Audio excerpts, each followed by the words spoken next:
In her first interview in nearly 3 months, Caitlin Clark finally sat down and spoke her truth.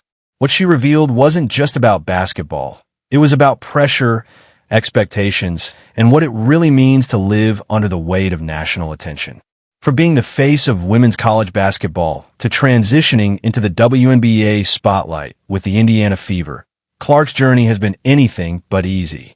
Every game, every comment, every move was dissected by fans and critics alike. Now, in this emotional and unfiltered interview, Caitlin Clark opens up about the truth, about fame, growth, mistakes, and how the noise almost broke her before it made her stronger. The rise of a legend. Before Caitlin Clark became a national name, she was just a kid from West Des Moines, Iowa, who loved the game. Her journey began in gymnasiums filled with nothing but squeaky sneakers and pure ambition. She played with an intensity that turned heads before she was even in high school. At the University of Iowa, Clark became a phenomenon. Her deep three-pointers weren't just highlights, they were statements. She broke records, filled arenas, and carried the Hawkeyes to national prominence. Every time she stepped on the floor, you could feel the electricity. She wasn't just a scorer, she was a spectacle. Fans compared her to Steph Curry, opponents called her unstoppable, and broadcasters couldn't get enough of her fire. She became the face of women's college basketball, and in many ways, the bridge that connected millions of new fans to the WNBA. The WNBA adjustment. The transition from college dominance to professional competition was tougher than anyone imagined.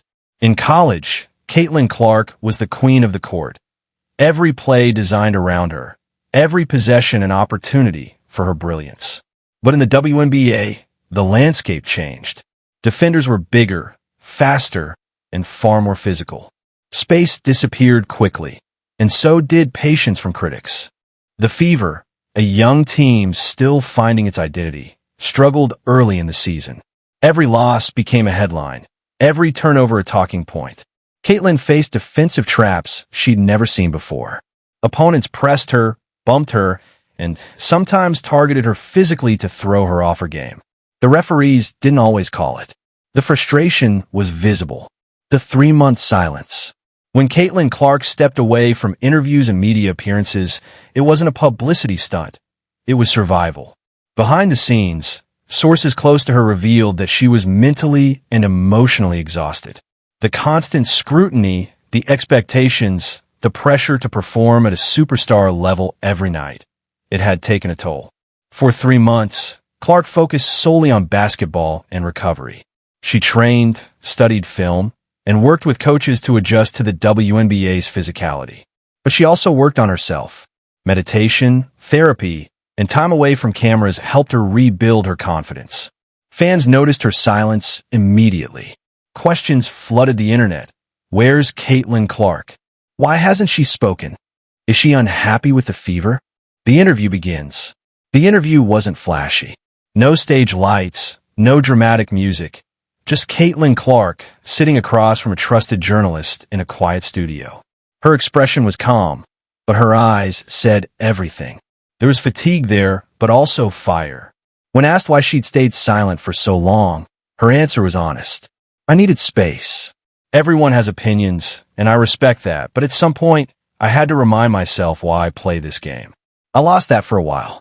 The interviewer leaned in, asking if the criticism had affected her confidence. Clark smiled faintly. I'd be lying if I said it didn't. When you're called overrated one day and the face of women's basketball the next, it messes with your head. You start to wonder, who am I playing for? Fame, critics, and finding peace. Fame has always followed Caitlin Clark, but it's not something she fully embraces. I didn't ask for the spotlight. It just came with the game, she said. She spoke candidly about critics who question her attitude, her stats, or her performance.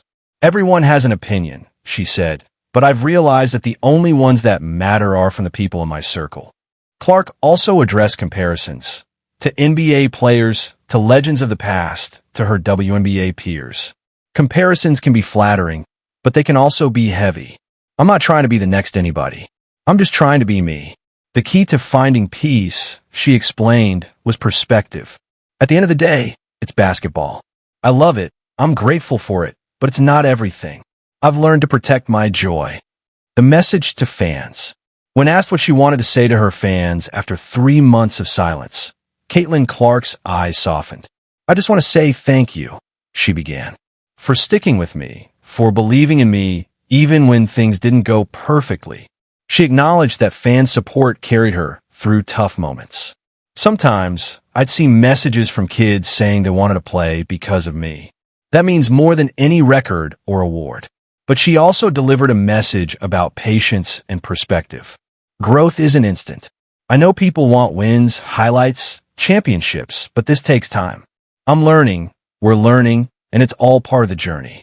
Clark also encouraged young athletes to take care of themselves.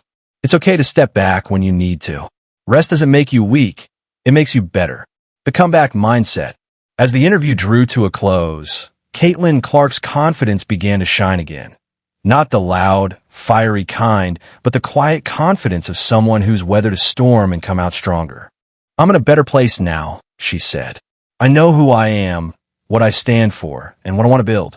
Her goals are simple but powerful: to lead the Fever into contention, to keep inspiring fans, and to grow as both a player and a person.